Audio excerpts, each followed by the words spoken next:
एक महिला प्लेटफ़ॉर्म पर बड़े ही बेचैनी से ट्रेन का इंतज़ार कर रही होती है, क्योंकि वह नए स्थान पे जा रही है। आज उसके मन में कई बेचैनी और कश्मकश भी है, कहाँ जाऊँगी, कहाँ रहूँगी? उसके साल में 5 साल का उसका बेटा भी है।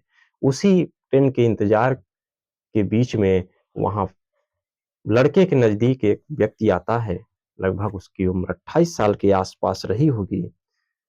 लड़का को वह प्यार से बोलने लगता है, लड़का उससे भी बातचीत करता है। वह लड़का कहता है, "क्या तुम कुरकुरे खाओगे?" जो महिला का लड़का है उसके साथ चल देता है।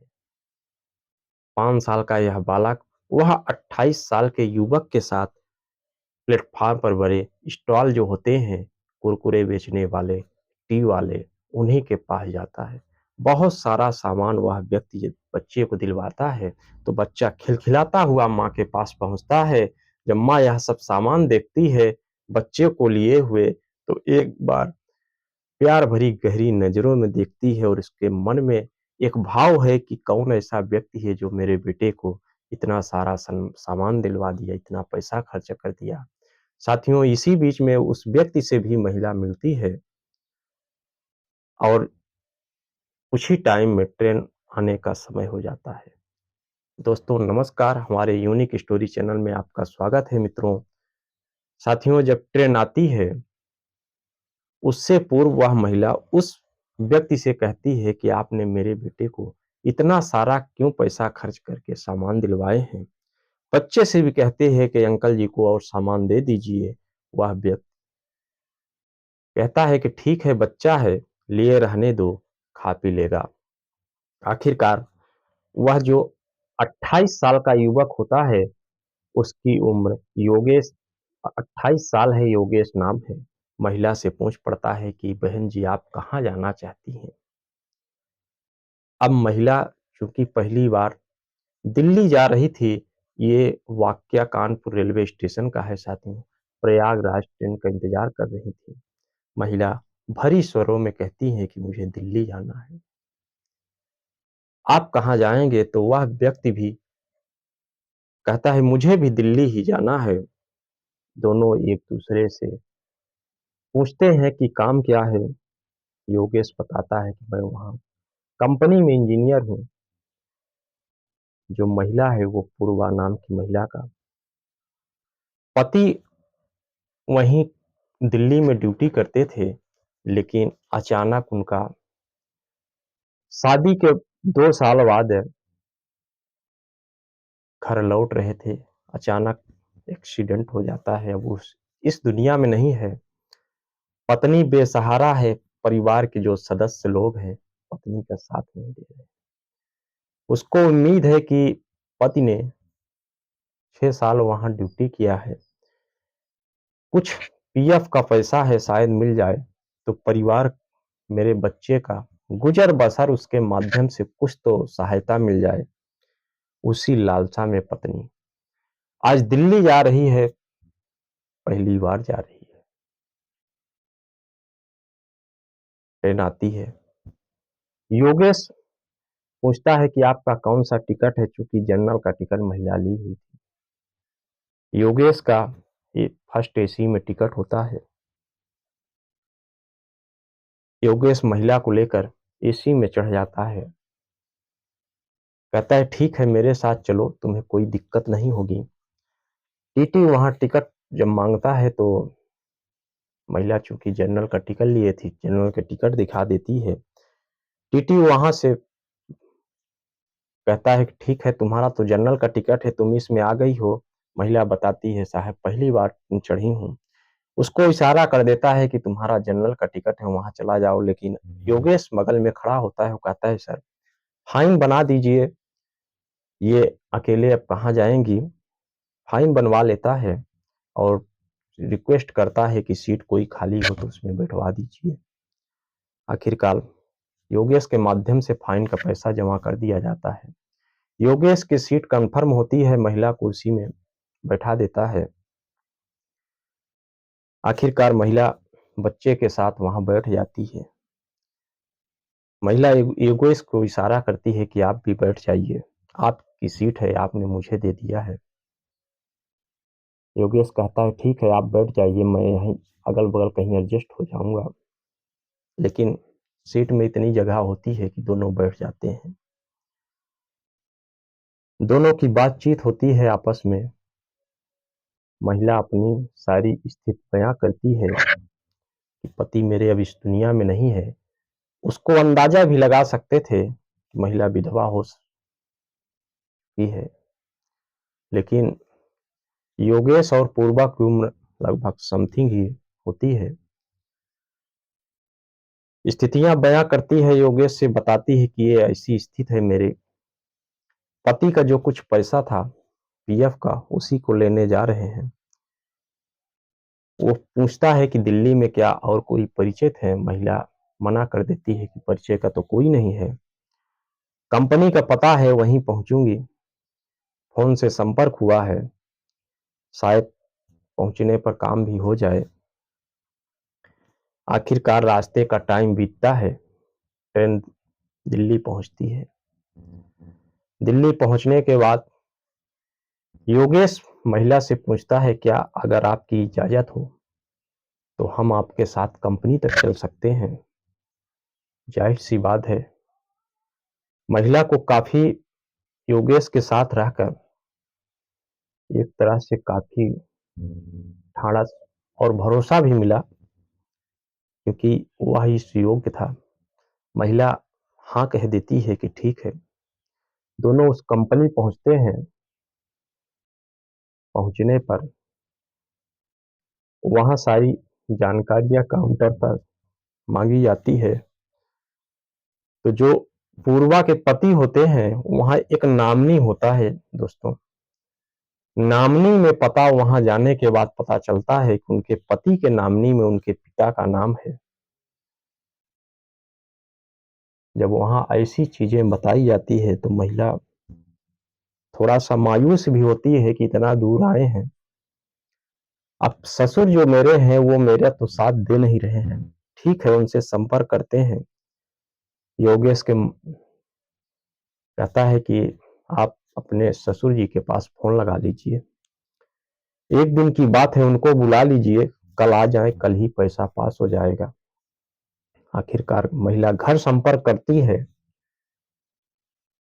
ससुर जी फ़ोन भी उठाते हैं। महिला ऐसी सारी घटना बयाँ करती है, कहते हैं ठीक है, मेरे पास अभी टाइम नहीं है, 2-4 दिन बाद देखते हैं। आखिरकार अब महिला का कोई ठिकाना नहीं होता। योगेश पूछता है कि पूर्वा से कि आप कहाँ जाओगी अब? क्या घर वापस चली जाओगी? अभी तो 2 दिन बाद आपके ससुर जी बोले हैं आने के लिए। आ जाएँ तो पैसा निकल जाए तब जाना। रहने के लिए अगर तुम चाहो तो मेरा एक यहाँ छोटा-सा रूम है, वहाँ रह सकती हो स्वेच्छा से, इसमें कोई अपना ही घर समझ के रह सकती हो। आखिरकार पूर्वा भी अब करती तो क्या करती?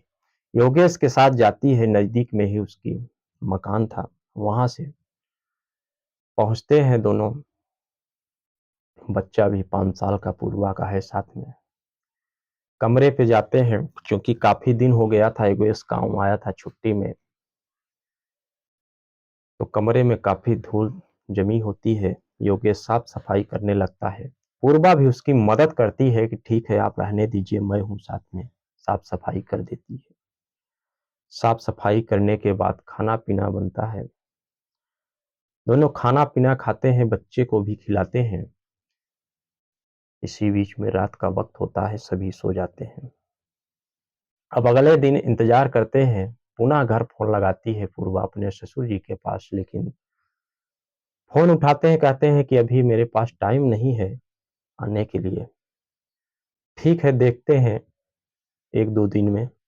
देखिए, उनके मन में एक उनके जो ससुर होते हैं, उनके मन में एक कपट और छल का भाव आ जाता है। वो अगले ही दिन उस कंपनी में पहुँचते हैं अपने छोटे बेटे के साथ, और जो पीएफ का पैसा होता है, सारा पैसा निकाल लेते हैं। अगला दिन जब आता है, संपर्क किया जाता है, तो पता है कंपनी में भी संपर्क करते हैं, तो पता चलता है कि जो नॉमिनी थे, पैसा सारा निकाल ले गए हैं। योगेश पूर्वा के ससुर के पास फ़ोन लगाता है, कहता है कि आप पैसा निकाल ले गए हैं, आपकी बहू जो मेरे पास है, आप इसको तो लिए जाते। बेचारी अकेली है, आपके नाती भी हैं। वो इधर-उधर बहाना कर देते हैं। आखिरकार पूर्वा एकदम मायूस हो जाती है कि जिस आस से यहाँ आए थे, वो भी अब पैसे नहीं मिलेंगे बच्चे के लिए। क्या करूँ, कुछ कोई काम-धाम ही मिल जाए। इधर योगेश दिन की ड्यूटी चला जाता, कहता है ठीक है, तुम जब तक रहना चाहो यहाँ रह सकती हो। अब पूर्वा को काफ़ी समय बीत जाता है, उसको अच्छा भी नहीं लगता वहाँ बैठकर रोटी खा रही किसी दूसरे के सहारे, लेकिन योगेश दिल का बहुत साफ लड़का था। वो एक तरह से अच्छी केयर भी पूर्वा का कर रहा था। एक ही कमरे में रह रहे थे, लेकिन ऐसी कोई बात नहीं थी कि जिससे परिवार और समाज के लोग उन पर उँगली उठा सकें। दोनों की काफ़ी सुख-दुःख के बारे में भी एक-दूसरे से बातचीत होती, एक अच्छे मित्र हो चुके थे। लेकिन अब पूर्वा को ये नहीं समझ में आ रहा था कि मैं कै किस कारण यहाँ रुकूँ। एक दिन की बात है, शाम का वक़्त था, खाना-पीना बनता है, पूर्वा ही खाना बनाती है। योगेश खाना खा रहा था, पूर्वा ऐसे मन में कोई भाव आए कि उसके आँसू छलक पड़े। वो कहती है कि योगेश, मैं तुम्हारे साथ यहाँ कब तक रह सकती हूँ? बताओ, मैं अब क्या करूँ? घर भी जाऊँ तो क्या करूँ? कहीं ऐसा ना हो तुम कहीं मुझे काम दिलवा दो।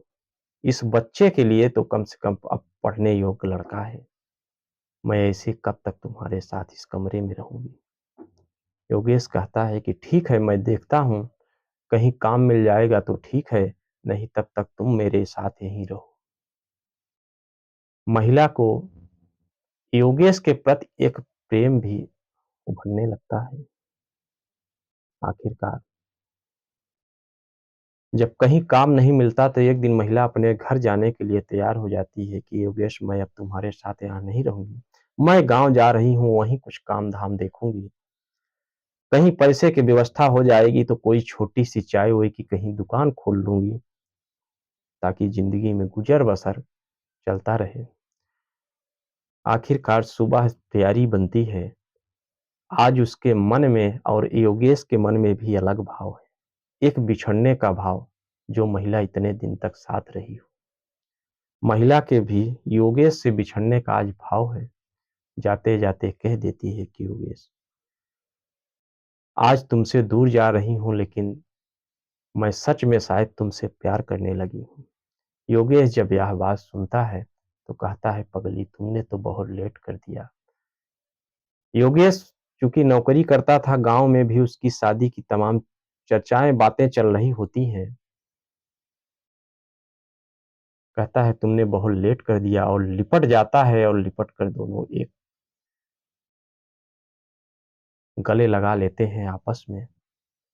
दोनों के आँसू छर-छर निकल रहे हैं। योगेश अपने माता-पिता से भी सारी घटनाओं से अवगत कराता है और कह देता है कि माँ, तुम अगर कोई लड़की देख रही हो, तो लड़की मत देखना। मैंने एक मह लड़की है, महिला है, उनके एक बच्चा भी है, ऐसी-ऐसी स्थिति है, मैंने उनको ज़िंदगी का सफ़र बनने का वादा कर दिया है। जब माता-पिता यह बात सुनते हैं, तो बच्चे की इस बात में वो भी सहमत हो जाते हैं। काफ़ी खुशी होती है कि एक बेसहारा का मेरा बेटा सहारा बन रहा है। इससे खुशी की बात क्या है? आखिरकार दोनों एक रिश्ते में बंध जाते हैं और नई ज़िंदगी की योगेश और पूर्वा की शुरुआत होती है, और उस बच्चे को भी शिक्षा-दीक्षा की अच्छी व्यवस्था की जाती है। साथियों, यह कहानी आपको कैसी लगी? कमेंट में ज़रूर बताइए साथियों। नमस्कार।